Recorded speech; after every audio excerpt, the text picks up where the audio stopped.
I'm with the REC program, which was started back in 1992, and I'm part of the REC team that works out of the Lino Lakes facility. REC, again, as Pastor Paul had mentioned, stands for Residents Encounter Christ, and we do refer to them as the residents instead of inmates. The REC team consists of people that have gone through a tech program or a koinonia or cursillo, and those programs are 3-day events on the outside at the Lino Lakes facility, and the prisons are usually only a 2-day affair, at least at the prisons are. The retreats are Catholic-based. However, not all of our team members are of the Catholic faith, but they are good Christian, have good Christian backgrounds. And we all do believe in the same God and the same Jesus. So the theme is the Paschal Mystery, the death and resurrection of Jesus. And on the outside, the third day is what they call Go Forth Day, meaning that Jesus is now with us in our hearts. We've learned more about him and ourselves, and it's time for us to go and spread that word to those on the outside and to bring others to Christ. The weekend consists of, we have praise and worship time, music. There are some teachings, several talks on the weekend, and again, it's all based on being able to encounter Jesus. So those talks all are about how we can further bring Jesus into our own lives. We also have reconciliation time on the weekends, and we end our weekends with the liturgy of the Eucharist and the Word. Most of the facilities, there are somewhere between 25 and 30 individuals that make a weekend or one of the retreat weekends. At Lino Lakes, we're pretty blessed over there. We have, there's another program over there. I should back it up here. We used to have about 25 or 30, 25 to 30 residents come on our weekends also. And we started at Lino Lakes back in 1995. They now have another program over there. It's called IFI. And since that has started, it's a Christian-based program. It's part of the fellowship team, prison fellowship team, I'm sorry. Anyhow, since that has started over there about the past 10 to 15 years, something like that, our numbers in our own REC retreat weekends that we have are anywhere from 65 to 75 individuals on a weekend. So we have lots of individuals that come and join us. It's a very powerful time. We have these retreat weekends 2 times a year. Some of the facilities are only 1 at this time here, but we're still working to get that increased. We've recently incorporated just back in December, so REC, we were part of the Central Minnesota, the St. Cloud Diocese, but we've incorporated ourselves here. Now we're part of the St. Paul Minneapolis Diocese, and we're called the GTC, Greater Twin Cities REC program. We're in about somewhere between 8 and 10 facilities around the state of Minnesota, I think. But we mainly work here, our team I should say, most of us are here at Lino Lakes. There are a few people that are on our team time and time again. They come and join us from all over the state of Minnesota. And they work in other facilities besides Lino Lakes, so they're quite busy with that. So I'm going to turn it over to Al at this time here, or Barb. So she's got her own mic, so if she starts walking around, you're in for some long message here, so you might want to Is this on? give her the sign. Thank you. Thanks, Tim. Yeah, I'm kind of ADHD, and I can't stand still when I talk. So, and plus I like to be up and close. I can't be far away. So, just so that you know where rec came from or how it started in Minnesota, there was a couple who went on a business trip, and they made it a vacation. So they took their 2 younger daughters with them. And so they did the business part, and they're in a different state. They come from Alexandria, Minnesota. So they're in a different state, having a little bit of a vacation plus work. And they were unloading their car. It was kind of in a darker place. It was Jim and Pat Stroot. And Jim was kind of uncomfortable where they were because it was in an industrial and it was kind of dark, but they had no choice. They'd already made reservations. So they're unpacking their car. Dad's in the hotel room, kind of rearranging. Mom's out sending kids back and forth, the 2 girls back and forth with stuff. And then the mom asked for some paper towels. And so she went in, Greta, she was 8. Her older sister was 10. But Greta went in to go get the paper towels, to bring it back out to the car to clean up some mess. You know how it is when you travel with little kids? So there was chocolate on the seat. And so the older sister went back to Dad and said, "Why didn't you send Greta with the paper towels?" And he goes, "I did." Went back to the car. There's no Greta. They're frantic. And I'm just going to make this as short to shorten it up, but can you imagine the panic? They yelled for her and called her name and asked for help at the hotel, and the hotel only had 1 person working, and she wasn't much help. She didn't see much concern. And anyway, finally they cried enough and yelled enough that the police were called. And this went on for quite a few hours. There was no Greta. The mom, screaming, crying in a corner, kind of curled up in a fetal position. You can imagine the feeling, of not knowing where your daughter is. Dad, Jim, is beside himself, unsure, where is God? But he prayed a prayer. He went back into the hotel room. The priest and the mom were just finishing up with the rosary. Of course, there had been time in between this. And when they finished and said amen to the prayer, there was a knock on the door, and there was an officer with their daughter. Can imagine that feeling. She had been hurt, she had been molested and raped. But do you know, they pretty much are sure that when Dad, Jim, had prayed that prayer of unsureness, because he was questioning, that when he finished that prayer, the guy stopped molesting her and brought her back to an alley not far from the hotel.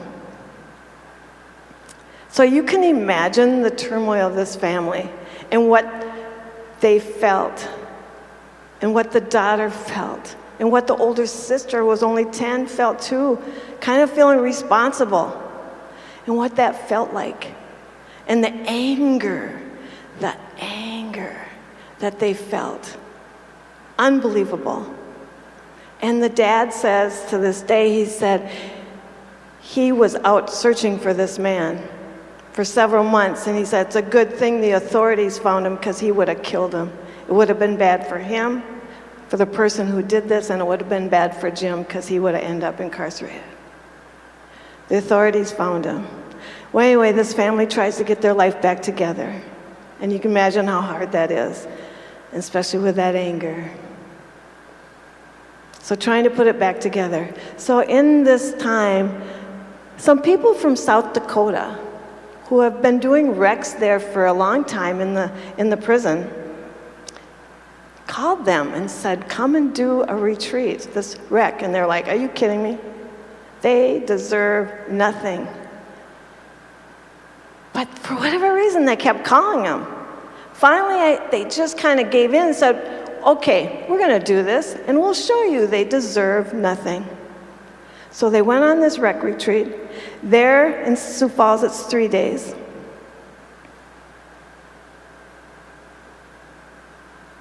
they were changed. They were touched. They changed. They saw inmates, residents change.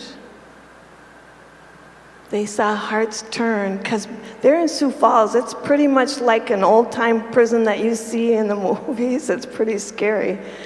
And so, but they changed. They started to heal.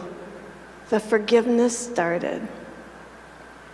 And so what happened is that, there's some other process that Jim, the dad, went through. I think he went to a Promise Keepers event here in Minneapolis, and he was changed even further to even really forgive this man. And he even tried to go back to the prison to actually speak with him and meet with him, but the prison said no. They just would not allow that. So anyway, Jim and Pat Strout started inviting other people. So Tim and I went on this retreat, and PJ Connors, and so he's part of the Central Minnesota Rec, so you might want to talk to him. He's in the central part of the state. Anyway, so we went. And so I have this thing where I just say yes, and I never really think about too much of the whole thing, and so we're driving 5 hours, to Sioux Falls, and I'm like, all of a sudden you're getting closer, and I'm like, what in the world did I say yes to, My heart's kind of beating because I've never been in a prison. So it's kind of like, duh. And so we get there and we have to stand in line to get processed in. That takes a while. And I'm watching moms, girlfriends, whatever, them bringing kids to visit the residents, their loved ones. I'm like, I love my husband, but I didn't think I could go visit him if he was in prison. I really felt like it would be degrading, humiliating. I really didn't know if I could even do that. It's kind of about the look, how your life looks, and, you're put together, and so it's kind of about that look, and it's like, I don't think I could do that. And so anyway, we're processed in. We get to meet guys who have already made a rec weekend on the inside.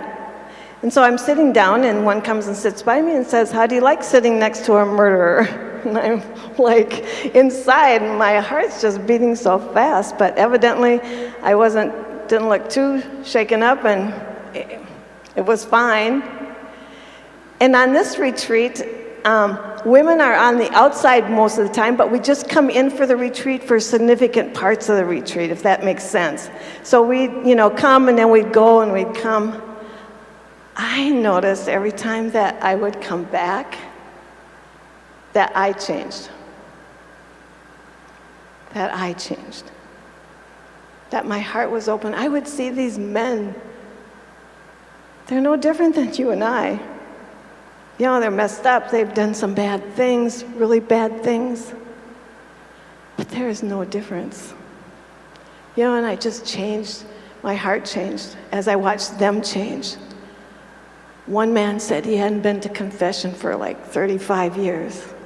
And he got to do that. And so that's how all of a sudden people had gone to these recs, and we were like, Jim Strout and Pat Strout, who went through this tragic thing with their daughter.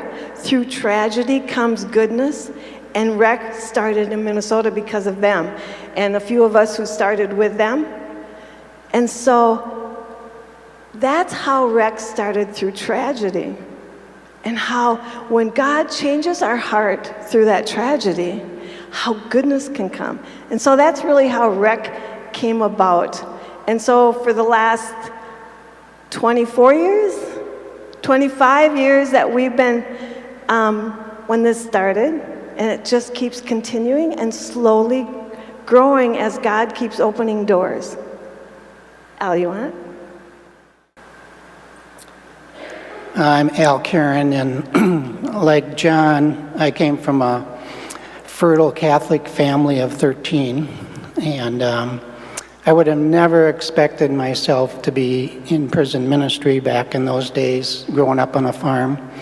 But through Tim and Barb, I got introduced to, after I had made my tech, introduced to Lino Lakes when my wife and my daughter and my son would go in on Christmas Eve and do a Christmas program and see the response of these residents, missing their families, but yet we were their family coming to share the joy of Christmas and to hear these men's voices singing these Christmas carols that, they loved and they missed, and we were able to bring that into them.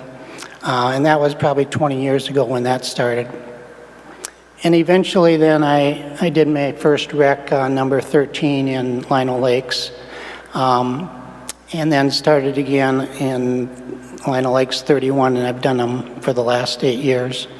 And now we have done a rec in Stillwater last December, our first one. We had 25 residents make that weekend. It's smaller facilities, so we have to have a smaller team and area to work in. But it was an amazing experience. The depth of their sharing on that weekend, these guys were praying for rec to come in. Some of them had made recs at other facilities. And we had 11 residents that were part of our inside team. So we had 36 residents at Stillwater. And the amount of sharing that they did just stunned us as outsiders coming in. So we have a real good foundation. And we found out what the reason was. We had a Cursillo group in Stillwater praying for rec to come in. We had a rosary group that was going in, praying the rosaries with the number of the residents. So the prayer base that was there was amazing, and we just had a spectacular weekend there. And I encourage I see in one of the groups here were the prayer warriors, and on the back there were some 140 parishes throughout the Archdiocese that were praying for these retreats. And that's really what makes this work. It's not us. We're just vessels that go in and minister to the residents, just to be present to them. And like Paul says, not to fix them, just to be there and watch how God's going to move in their lives. And that's the amazing experience we get every time we go in on these retreats, is we see these miracles happen. We see these guys transformed, changed, and just the appreciation they show at the end of the weekend. And then we go in and we do a monthly meeting called Beyond Rec, where we prepare for the next retreat. And these guys that come to the Beyond Recs can then be part of our team for the next rec. And they get a different experience. They get to pray for their own cellmates or anyone they want to bring into the next rec retreat. So they get to serve as Christ served us. So they get to encounter Christ in a totally different way to these other residents that they're incarcerated with. So to me, that's the blessing of the rec ministry, is just being part of that. The amazing team that Barb and Tim have put together over these 20 years. And we continue to get more people coming in that experience the same thing. So we encourage you to really prayerfully consider that. One of the things that happens on the weekend is just the amount of prayer that we receive from our parishes. We have an adoration chapel that lifts us up in prayer as we go in. But it's something that really touches the residents on the weekend, is that somebody's been lifting them up in prayer personally inside the facility, and it just touches their heart. So I have a letter I want to read from one of the residents that has been out for about 2 years now, but he sent us a letter last Christmas, and his name was Ron Johnson, and this is what he wrote. I have wanted to write for some time now, and think Christmas is the perfect time to thank people for their gifts. Thank you so much for your thoughtful and most supportive prayers. I know without question that the prayers of other people are what have seen me through the roughest waters of my life. What a comfort to know that when I was unable or unwilling to pray for myself, My prayer coverage didn't stop. Praying for someone when you don't really know them, but only that there is need, is something that has profoundly touched my heart. Thank you for your truly appreciated and wonderful gift of heartfelt prayers, and for giving me yet another perfect picture of God's truly amazing grace and incredible love. Sincerely and in Christ, Ron. So these are the kind of letters we get, the responses we get from the residents on how God's touched their lives. And because they've encountered Christ, they've experienced his unconditional love and his mercy and the forgiveness, things that we all need. And every time we go in, we get to encounter that again in ourselves. But yet we get to experience the miracles of amazing changes where these men don't know what God's love is. They don't know what normal family life is, as you've heard today in some cases. So they're sad stories, but yet they have hope now. And we get to see that on a monthly basis. And when they get out, we get these kind of responses on how grateful and thankful they are for this rec ministry. So I thank everybody who came today and prayerfully consider being part of any of these ministries. There's so much needed out there. So thank you.